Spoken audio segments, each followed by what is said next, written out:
And of course, before we get started, it is important to acknowledge our traditional lands. So at Royal Roads University, we acknowledge that the campus is located on the traditional lands of the Lekwungen peoples, the Songhees and the Esquimalt First Nations. And it is with gratitude that we live, learn, and work here, where the past, present, and future of Indigenous and non-Indigenous students, staff, and faculty come together. So thank you so much again, folks, for joining us today. And of course, why we're all here with Royal Roads University today, we're here to talk about some essential executive leadership practices. My name is Ariana Kinjerski. I'm an education specialist, and I am always glad when I get to host a webinar, co-host with Dr. Kathy Bishop, who's an associate professor and executive leadership program head. Hello, Kathy. Nice to see you. Great to see you, Ariana, and everybody online. Nice to see some familiar faces as well as some new. So welcome everyone. Absolutely. So exciting. All right, folks. So as we get going here, just a quick agenda so we know what to expect from the session today. I'll just give us a brief overview, very brief, of the Royal Roads University experience in case you're not familiar already. Of course, Dr. Kathy Bishop's going to lead us through some essential executive leadership practices. And then we'll talk a little bit about our executive leadership programs at Royal Roads and how to apply if you're thinking of applying anytime soon. Of course, we hope you are. And then any questions, we will leave questions to the end, but if you would like to post questions as we go along, feel free to just do that in the chat as we move along, and then we'll get to them at the end.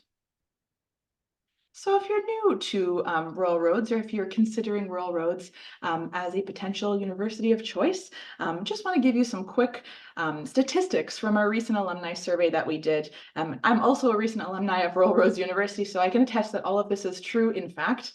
93% of alumni at Royal Roads say we positively influenced their personal and professional lives. 92% say they felt supported by staff and faculty at Royal Roads. 90% say we provided them with the tools and knowledge required for a leadership role in the workplace.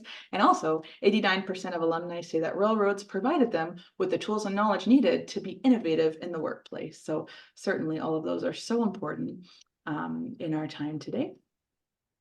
And then just a few photos of our space. If you're not familiar already, we're in Victoria, BC, so right on the west coast of Canada. A very, very beautiful space that we have. So to the top left, you'll see Hatley Castle.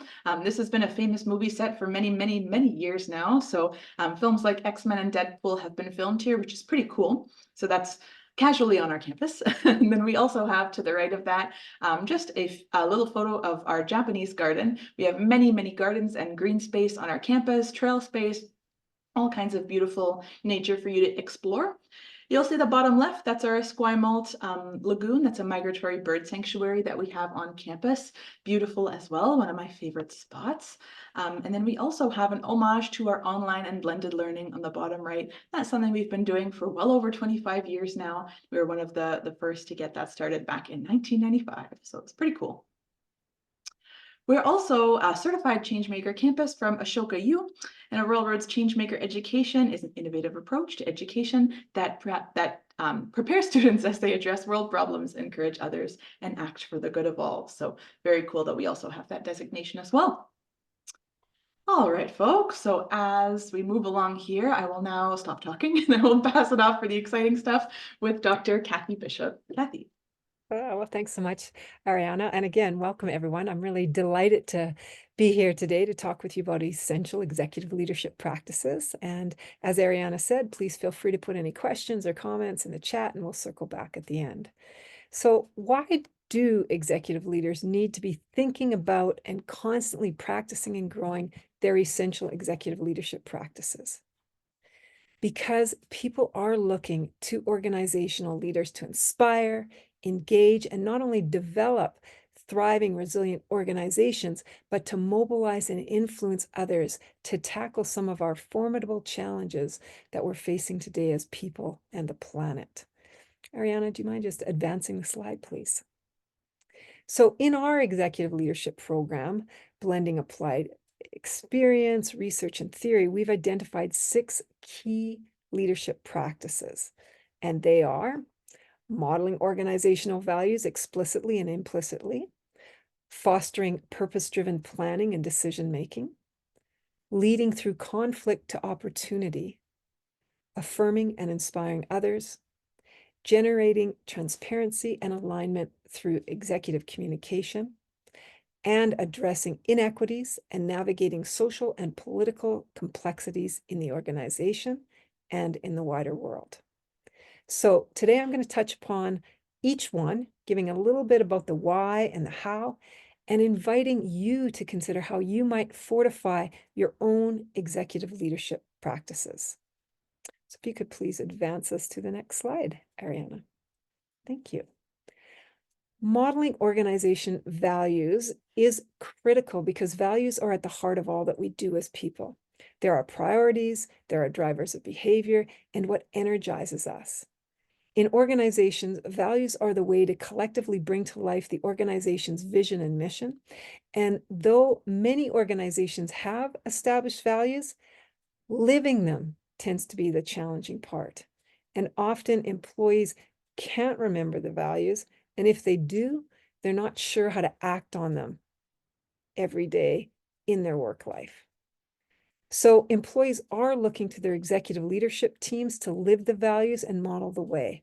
And this can really foster trust. It can increase employee engagement, satisfaction, and loyalty to the organization.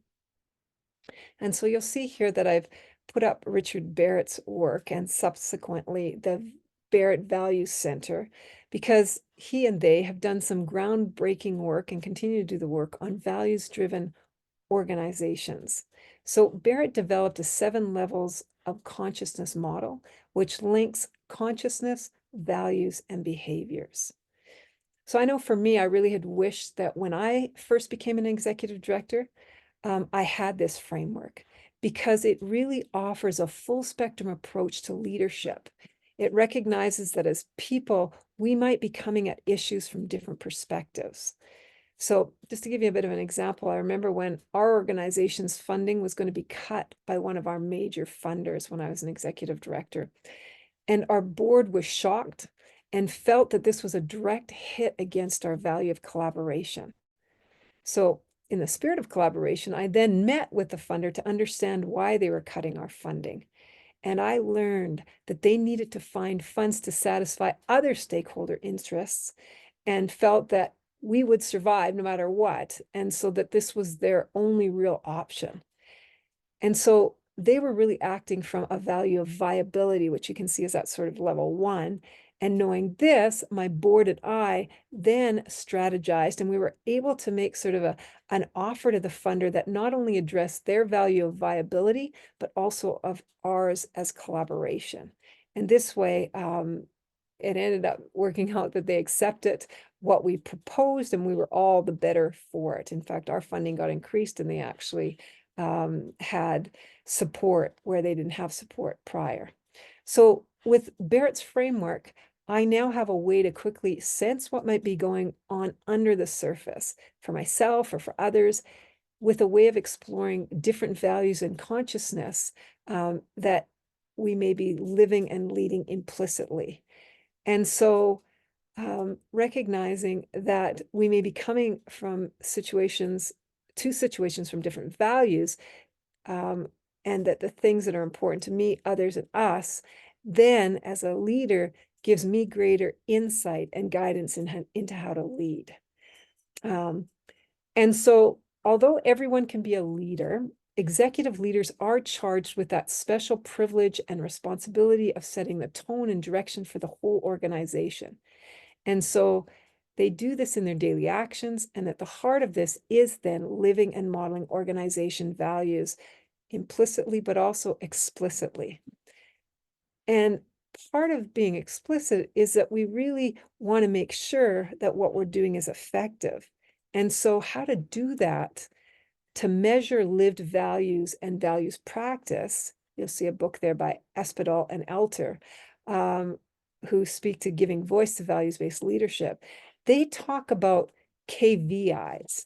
And so most of us are used to hearing KPIs, which are key performance indicators, but Espedal and Elter have highlighted also the need for value indicators. So as a way to track how you measure up, KVIs, you can consider how they show up in your concrete behaviors by identifying those key value indicators. And then you can track how you're doing in relation to them. So at this point, I'm going to stop. I know that's kind of a lot of information, but I want to give you kind of a bit of a highlights around thinking about modeling implicitly and explicitly organizational values. And so at this point, Ariane, I'll ask you to sort of flip forward the slide. As you consider how you might fortify your own leadership practices of modeling values explicitly and implicitly, I invite you to consider the following questions. So, do you know your organizational values? If you can't remember them, then how are you going to live into them? And would your direct reports say that you model organizational values? And, I suggest that asking them might give you examples of how you are or are not doing that from other people's perspective, from the external perspective. That could be eye-opening. And then in what ways do you track movement on organizational values? And so, again, Barrett talked about if you can measure it, you can manage it, which fits with key performance indicators. But then there's also that deeper level of change that if you track it, you can transform it. And so in this way, I invite you to determine and take stock of KVIs, those key value indicators. And then another question to consider is, where have you allocated resources and time for projects related to values implementation? And I, once had a wise leader that I was working with said, if you want to know what organizations value, look at their budgets, because what we give time and resources to speak to what we value. So in today's world's values can keep us rooted in being the best for the world rather than the best in the world. So with that in mind, what learning will you engage in to cultivate a values-based organization? So now we'll flip to the next. Thank you. Most of us have been socialized to a form of leadership that's not working really well in our current world, a world that's fast-moving, uncertain, emergent, and dynamic. And so leaders need to learn how to make decisions and take into account both the now and long-term impact into unknown futures. So the answer really lies in leaders showing up with a sense of purpose. And purpose-driven leadership, focuses on aligning your organization's goals and actions with a higher purpose. And this approach strengthens organizational identity, and inspires employees, and can positively impact your business performance. So a real great example of a purpose-driven company is Patagonia. So from the beginning, the company was always committed to the environment. And they started with a product purpose mission of build the best product, cause no unnecessary harm, use business to inspire and implement solutions to the environmental crisis. And then in 2018, they stepped more boldly into sort of a straight shooting, purpose-driven mission of Patagonia is in the business to save our home planet. So at Patagonia, this purpose is weaved throughout all their processes and decisions, starting even right from the get-go with the hiring process. Everyone who's hired is hired because of their commitment to purpose and mission to save our planet. And Patagonia has also structured a 1% giving program where employees suggest local environmental initiatives that they want supported. And then Patagonia spends more time advocating for environmental causes than they do marketing their products. So is this good for business? Well, Patagonia's Director of Global Communications and Public Relations, Corey Kenna, has said, here's a quote, "We found that when we put the planet first and do the right things for the planet, it winds up being good for business. It's proven itself over and over again." So most recently, in a letter that was posted on Patagonia's website, their founder, Yvon Chouinard, wrote that he was looking for ways to give even more money to saving the planet. And so instead of selling the company and donating the profits or going public and selling shares to investors in the company, he said, we're creating a new option. We're going purpose. And so he permanently transferred the ownership of the company to a specifically created Patagonia Purpose Trust and to the Holdfast Collective, which is a nonprofit dedicated to fighting the environmental crisis and defending nature. And so taking in sort of this example and thinking about a purpose-driven planning and decision-making, I'll now advance the slide to look at questions for your own practice. So Patagonia really is a North Star for how to live into purpose-driven planning and decision-making.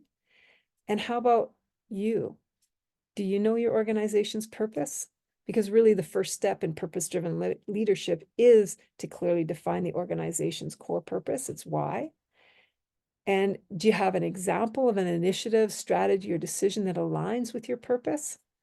As we saw from Patagonia, the key is to ensure that your organizational purpose is embedded in all organizational processes, structures, planning, and decision-making. And in what ways have you drawn on your organization's purpose as a North Star when planning and decision-making?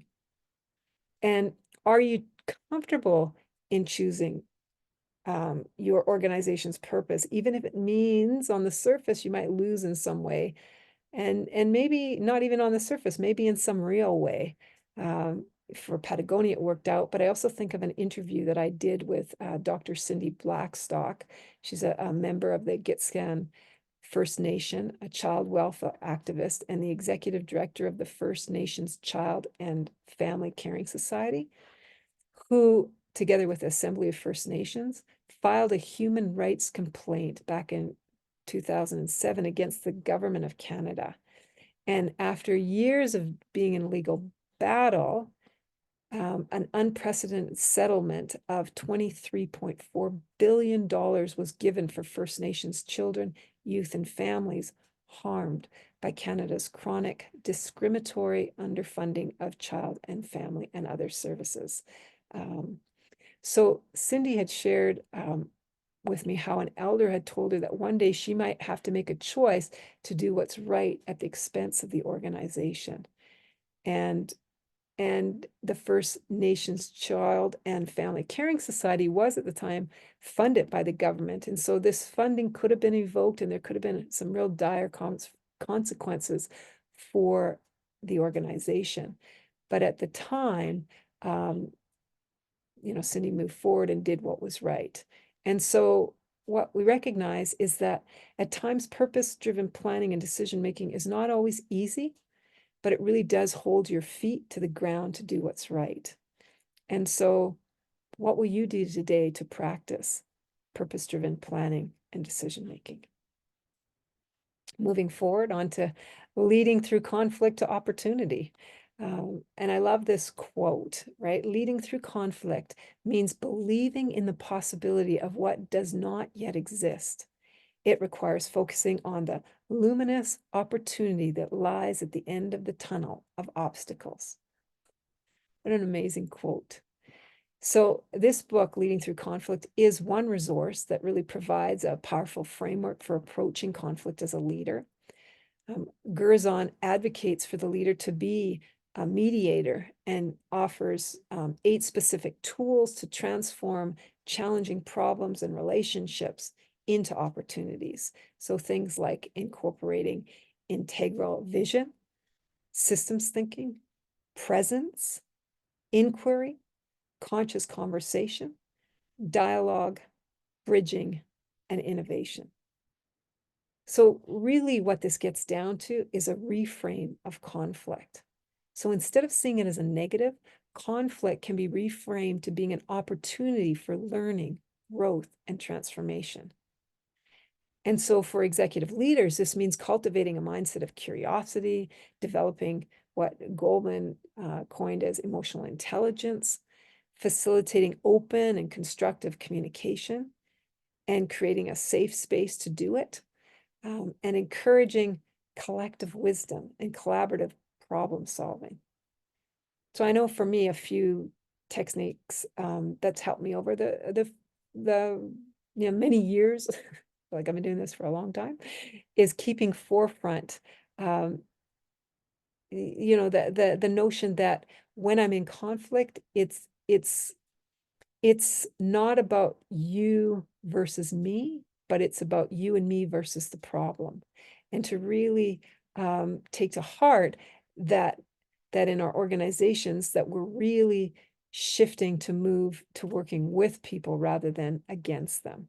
Um, and I also think of a meteor who shared with me a technique that he used to use. And he said the greatest thing he ever used to say was, huh. And he'd say, whenever he'd go, huh, that a lot of people would think that maybe he didn't understand or that, but really what it enabled was people to start talking. And in their talking, they would really start to express what was important to them. And he could understand what the underlying values were that people were really getting at in terms of some kind of issue, and then be able to sort of get to that heart of the matter rather than trying to sort of be at cross purposes or convince people of their way is the right way. And so earlier I did sort of mention in terms of that, one of the key things is about also cultivating sort of a safe space. I also recognize that safety, that we can't always understand what is safe to others, that we can seek to create safety, but ultimately what might be safe for me might be not safe for somebody else. And so to have an eye to also recognizing there's other elements and spaces that we might want to create, sort of like brave spaces so that people are able to sort of step up or speak, spaces of accountability so that there is sort of a reciprocity or mutuality there. But also spaces of grace that we're all trying to do the best job that we can, or at least that we are assuming positive intent, and sort of come to sort of to those areas to sort of help that and facilitate that process. So by viewing conflict as a catalyst for innovation, or as reframing it as an opportunity that leaders not only resolve disputes, but then they can also strengthen team cohesion, improve sort of organizational processes, and foster a culture of learning and growth. So now we get on to the juicy questions for practice. Ariana, if you don't mind sliding us forward. Or I think you might have already done that. Let me just double check. Yeah, you have, sorry. So let's go with, do you think of conflict as a positive force, as a learning opportunity? And I know sometimes when we're right in the heat of the moment, that can be really difficult. And do you prevent crisis situations by paying attention to warning signs? And I think that gets back to Gerson's being present, but also inquiry. Because I remember a situation when one of my direct reports came to me and they were really complaining about a colleague. And so I sort of worked that through and I processed it with them. And then at the end, I said, like, okay, now I suggest that, you talk and have a conversation with your colleague just to sort of express how, that you feel and how you could move forward together. At which point they said, nah, that's just a small issue. And it was like, yes, but if we can get it while it's small, then it won't grow and get bigger, bigger, and bigger. And again, that direct report just had sort of the real sense of that conflict wasn't a good thing, rather than it was an opportunity that we really could get to know each other better and move forward and understand things. So, do you lead through conflict by focusing on underlying values rather than, stated positions? And do you sort of look at the challenge rather than the person? So again, these are things that you just sort of want to consider as you're nuancing your own work in terms of leading through conflict to opportunity, and knowing that there's lots of different tools out there as well that you can engage in. But it really is about being, composed at the time. It's about being curious. And it's about, valuing the learning and differences. So, are you composed? Are you curious? Maybe the better question is, when are you composed? Like, where are your triggers? When are you curious? And how might you, again, forward the value of learning around differences? And I love a quote by Bass and Regolia that they said, transformational leaders demonstrate effective conflict resolution by remaining calm, composed, and solution oriented, which inspires their followers to adopt similar approaches. And I think that weaves then back to leading by example.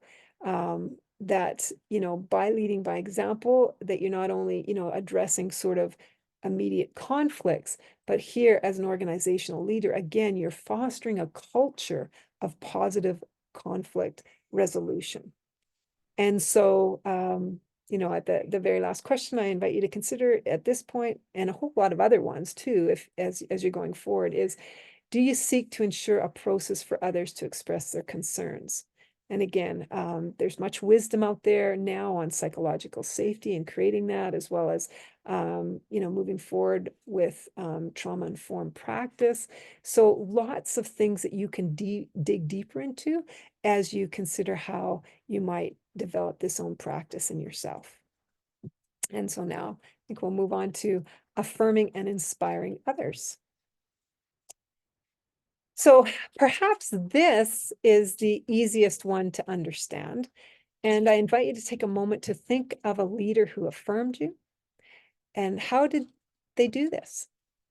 Were they an ally, an advocate, or just kind in some way? And then also, what about a leader who inspired you? What did they say or do that still evokes that goodness in you? Really important, powerful stuff. Now, looking at Deloitte's 2024 Global Human Capital Trends, one of the key trends today is an expectation for organizational leaders to attend to human sustainability. And so their research found that 79% of executives say that their organization has a responsibility to create value for workers as human beings and for society. And 81% say that human sustainability is very or critically important. But here's the kicker. Just 12% of executives say they're leading in this area. Well, 17% say they haven't even made any progress on this. So why is that? Deloitte offers, here'd be some really good rich conversation for us to have.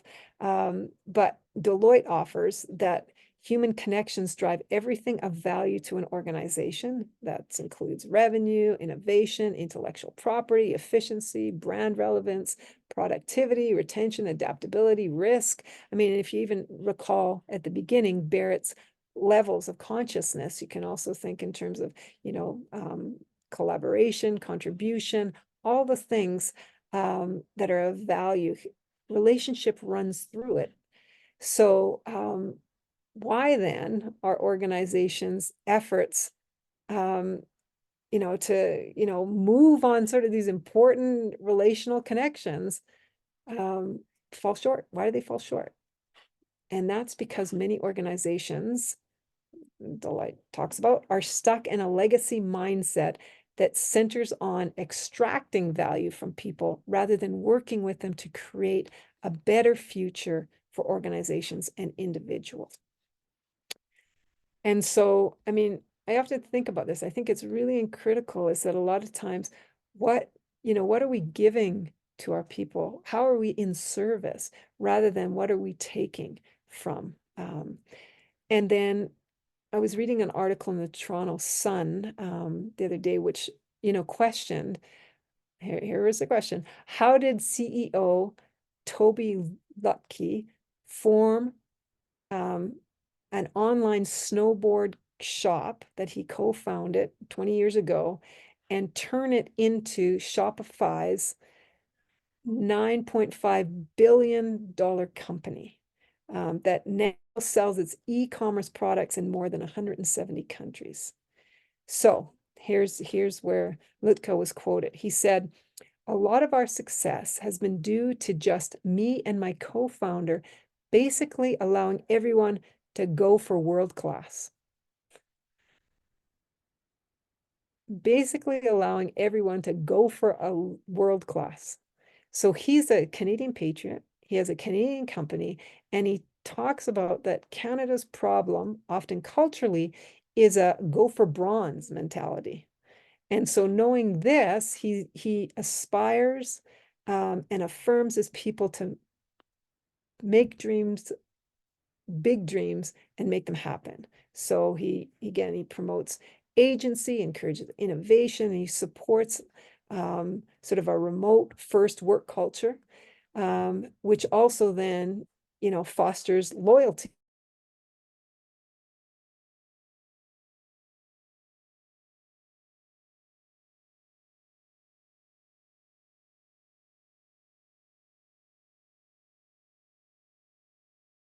For you to consider and thinking about if you can move that forward, please, Ariana.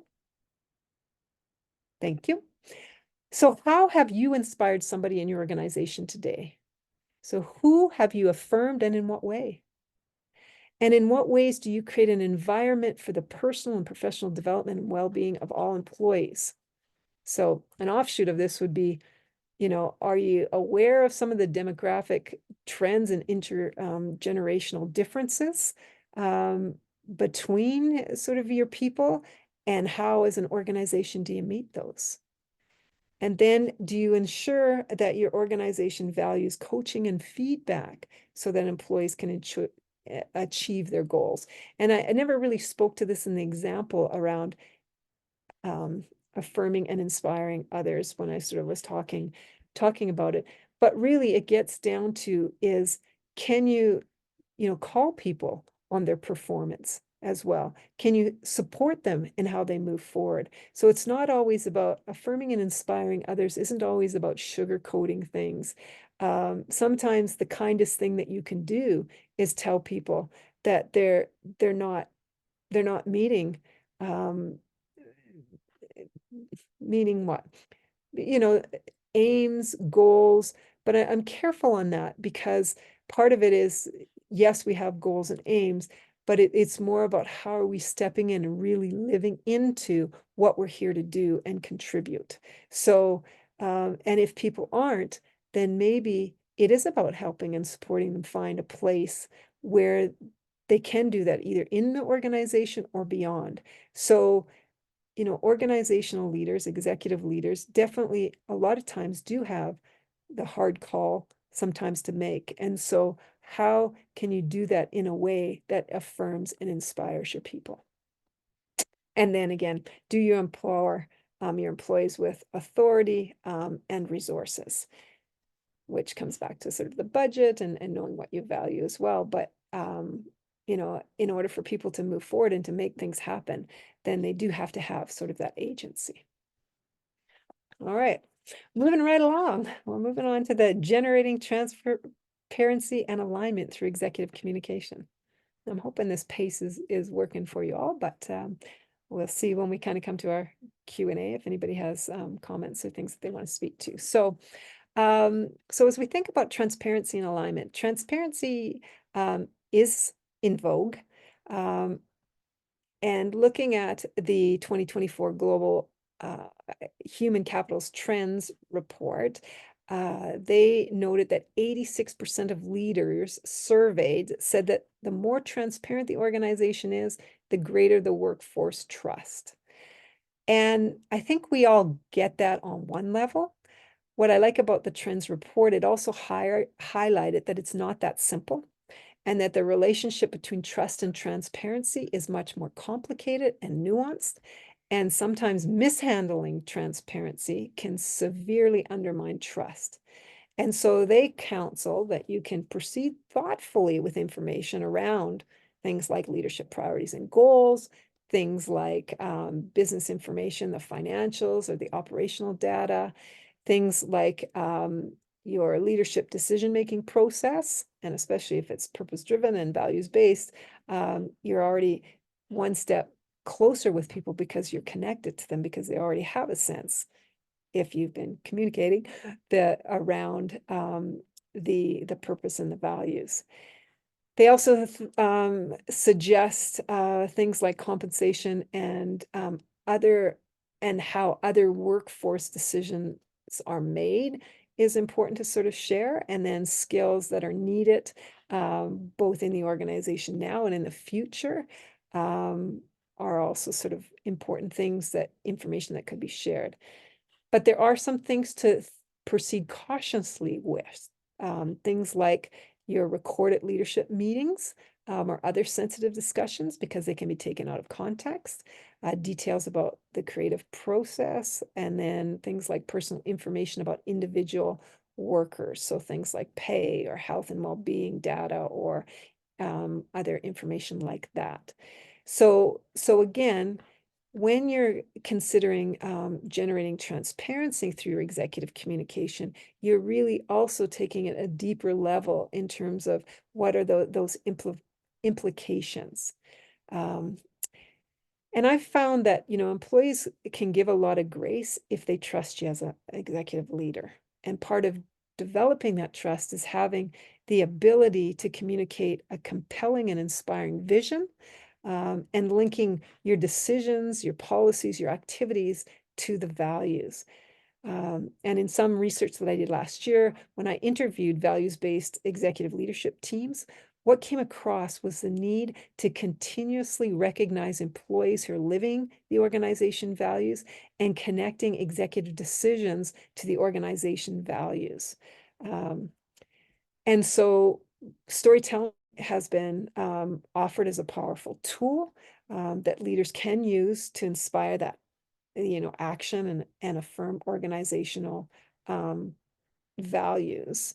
And so Kevin, as an example, Strain, who just retired as the CEO of Sun Life Financials, in an article on Great Places to Work in Canada, the website I was looking at, had shared, and here I quote, "We tell stories, stories about our purpose, stories about our careers, stories about our successes.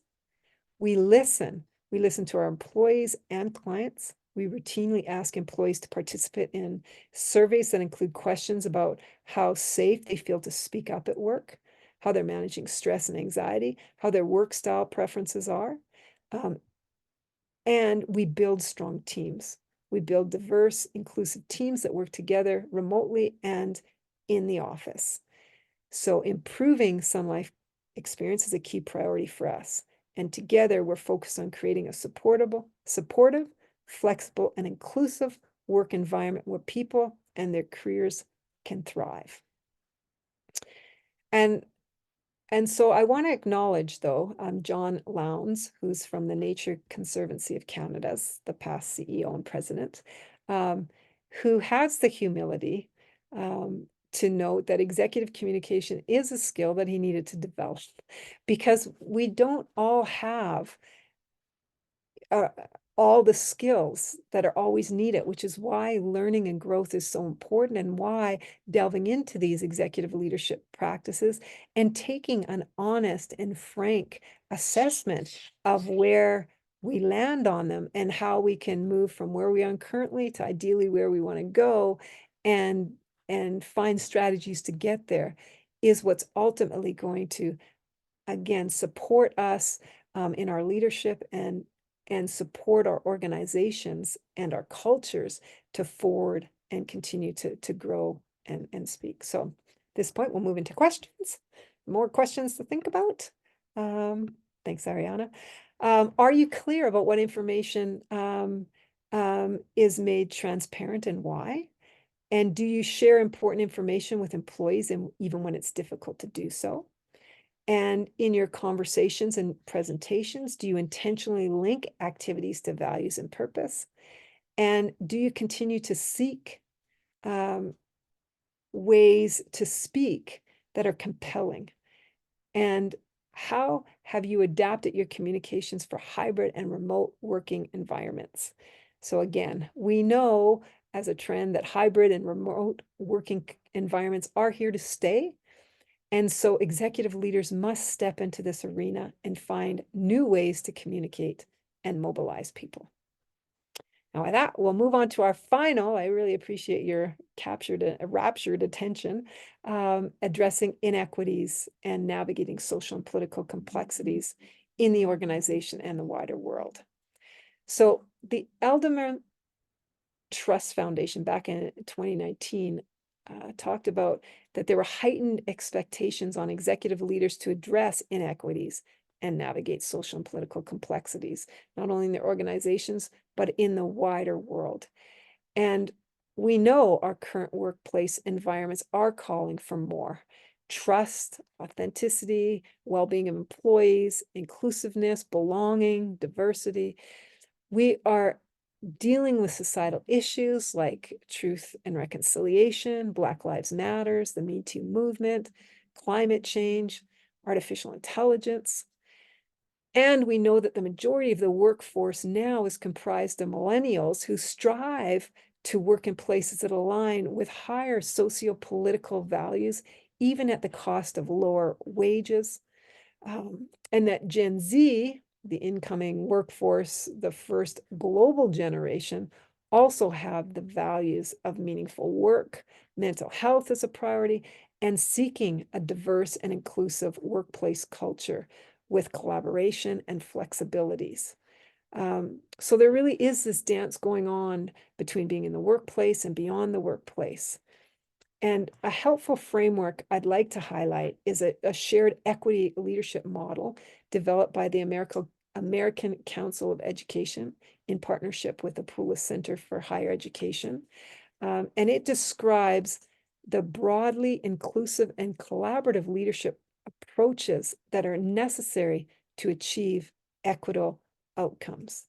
And so at the heart of shared equity leadership is the notion of a personal journey toward critical consciousness, in which leaders develop and strengthen their commitment to equity and who collectively embody the values and practices of a shared equity leadership approach.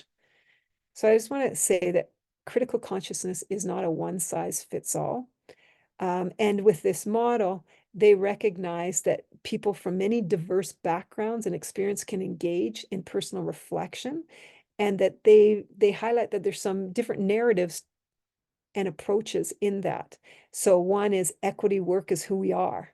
And this is where participants in their research shared marginalized identities related to race, class, and first generation college status. And so that's equity work is who they are. But there's also equity work that becomes personal. And that's for those who experience when the work has become personal to them themselves after experiencing some type of marginalization for the first time. I know for me, it's a little bit different, but I come from a background where I ended up going and living in Greece. It was a different culture, and just showing up as a white woman at that time. I was young.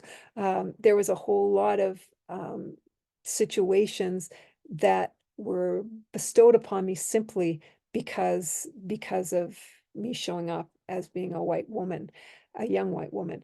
And so, not that I have the experience of, people who have marginalized identities related to race and class and other things, but it did give me at least a slight window in. And then there's also another narrative, which encompasses people who may not have a personal experience, which you could say on one level, I haven't, but instead have developed a personal commitment to equity work through learning and relationships with others. So really, it has a whole spectrum in this model, and that there's room for all of us. And you can see that they identify 9 foundational values, and that they also speak to that few, if any, of the leaders that they interviewed were skilled in every one of these values. And instead, talk about that when leaders work together in teams, and you think about our executive leadership teams and the concentric circles throughout leadership in our organization, that different individuals can bring different expertise and skills in different areas. So, for example, if you might be uncomfortable sharing, being vulnerable, um, you know, that there might be other people who are quite able to be vulnerable and don't feel uncomfortable about having conversations about difference or race or that. So you can partner and work together and balance each other. So in this way, when working together as part of shared equity leadership, executive leaders can really lean into their strengths while leaning into the strengths of their colleagues and employees, um, who, where they may themselves have less agency. So in relation, in addition, on relation, but well, it's in a relation too, but in addition to values, specific practices are also identified, which center around relationships, challenging the status quo, communication, development, and structure. So as we seek to develop situations and systems and situations where we can address inequities and be able to navigate our social and political inequities, this model offers a way forward. It has a big picture overview and entry points into the journey supported, by theory, research, and a whole whack of tools. So I really invite you to check it out, as well as other things that might strike you as you take stock of your own practice and agency around this at this point. And so we're going to move into our final questions of practice, which is, a real question of, you've heard this, but did anything strike you? Where are you on your personal journey toward critical consciousness and collectively embodying, the values and practices of shared equity leadership? I mean, because it's really about collective wisdom these days, that the days of the heroic leader are gone. I had just went to a transformative learning conference in Italy in the fall, well, in September. And the keynote speaker there, really talked about that it's no longer about finding the one big idea. It's all about the little ideas that each of us bring and the actions that each of us can do in our own sphere of influence that's really going to bring about transformative change. So as you think about that too, how are you challenging the status quo and persevering into further change? Are you developing your understanding of global politics, societal trends, cultural sensitivities, and incorporating these into your strategic planning and your way of being? And what are the inequities in your organization currently, and how are you addressing them? And are you actively building partnerships and strategic alliances with diverse stakeholders? And to what ends? And so we'll flip to this final slide before I stop talking and open it up a little bit, because this does bring us to the end of sort of my mini lecture on essential executive leadership practices. And I just really want to leave you with a call to action. How might you fortify your essential executive leadership practices? And I also want to leave you with a quote from Joseph Campbell, that life is not a problem to be solved, but a mystery to be lived. And so to you, I say, leadership is not a problem to be solved, but a mystery to be lived. So onwards we go, my friends. And at this point, I'm going to stop talking and see if there is anything in the chat, and anything that Ariana wants to sort of forefront for me as I was paying attention to my notes, because I find that sometimes as an academic, I can go down different rabbit holes, and I wanted to make sure that I was, keeping on point, which is part of my executive communication practice. I think I'll flip into the chat, and thank you, Jason. The first thing I saw was amazing. Thank you. Well, thank you. Well, how wonderful. Thanks, Dallas, for your comments as well. I see some loves. Inspires. Oh, lovely. Oh, well, and here I see you inspired me to add some stories and links in my upcoming all hands presentation. Brilliant, beautiful, great to hear, James.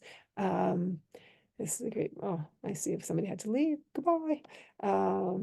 and just see if there's anything else. I think that's probably, yep, I think those are lots of the things. So I see lots of thank yous and inspiration. Is there anything, any other, did this raise any questions or challenge anything, or did anything not resonate or surprise? Is there anything you want to bring into this before we move into talking a little bit about what might be possible movement in terms of the programming too? All right. Well, I see. Well, I'm profoundly heartfelt thanks for all your gratitude as well and appreciation. I really appreciate that piece. And so, for those of you who are interested in our executive leadership program, please feel free to stay on. Some of you might have just come for the presentation. So with that, I wish you all the best as you carry on and making the important changes that you do in your organization. And for those that might be interested in our executive leadership program and developing further within our cohort, I just want to move a little bit into the program structure. So at this point, I'll ask you to sort of forward it a little to the next slide. Our Masters of Arts in Leadership with the Executive Leadership Specialization is a 2-year blended program. It takes place both online and in person. And online learning is asynchronous, which means you can do it on your own schedule, with some synchronous, which means live meetings that are preset. There are 2 6-day residencies, one in the first year and the other in the second year. And you're also able to tailor your program with 9 units of electives. And then your capstone will be about developing your own executive essential leadership practices, as well as advancing your applied organizational leadership and learning skills, and looking at doing some engaged leadership project. So the graduate certificate in values-based leadership, because as you can see that values are fundamental and foundational and run throughout the program. The graduate certificate runs concurrently with our master's and serves as its first residency term. So with that quick brief, I'll move to the next one in terms of why study executive leadership. And I know that there are a range of reasons to study leadership. You know, you can influence and mobilize with others for organizational change. You can delve deeper into how to leverage values to lead cultural change and sustain innovation in your organization. You can, fortify your leadership character and capabilities. You're going to be able to go the distance with some clarity and grit. You can gain practical wisdom working on organizational culture, structure, and innovation, as well as pull together with an amazing network of people who are also committed to doing this work. So, for executive leaders in particular, with those who are tasked with leading organization, it is really clear that different capabilities are needed for organizational wide responsibilities. And in these extraordinary times that we find ourselves in, we need executive leaders who can truly lead organizations in the face of challenge and uncertainty. And so one thing is I just want to know, well, 2 things. Often employees are promoted to mid-level to senior level leadership positions because they're effective in their technical or professional roles. And so when they take on new leadership roles, they can be unprepared for what awaits them or how to navigate that human side of, the executive leader's role and role. So, but I mean, the other thing, if, there's also seasoned leaders who know the value of lifelong learning and leading and seek out the opportunities. So you could see that with this presentation, it could move and change depending on new information and new tools and the people who are involved to really be able to forward things. And so the other point that I just want to recognize is that Samuel Johnson wrote about the inefficacy of genius without learning. And that's the false notion that genius does not need study, exposure to work of others, or craftsmanship. It does. So why study executive leadership? Well, truly the most relevant answer is to start with your own why. Why are you thinking about studying executive leadership? And what new ways of thinking, doing, and relating might you be able to dream into? And with that, my friends, I'm going to turn it over to Ariana to bring us home with the webinar. Thanks so much, Kathy. Before we move on, I just have one quick question from Shyrose in the chat. I think it's a great transition question. They're asking, does this program work for somebody who's not in a big organization or mostly for people already in positions in organizations? Yeah, great question. Thank you. Thank you for asking. Thank you for asking that, Shyrose. So we absolutely have built this program for organizational leaders, and so it's not there's a variety of ways that you can move forward, whether you're small, medium, or large organizations. So in terms of, it's more about the leadership experience that you have, and you can see on our website that criteria in terms of having that executive experience. And in terms of people already in position, without a doubt, if you're not already in, you have had that experience in the past. So sometimes our leaders who come in are in transition, or as a result, they move into a transition. So although we're driving forward in terms of organization development, it is about looking at your overall experience with that. And one of the cool things about this particular program is we've also, in addition to working with theory and practice, like practical things that you can apply in your life and in your organization.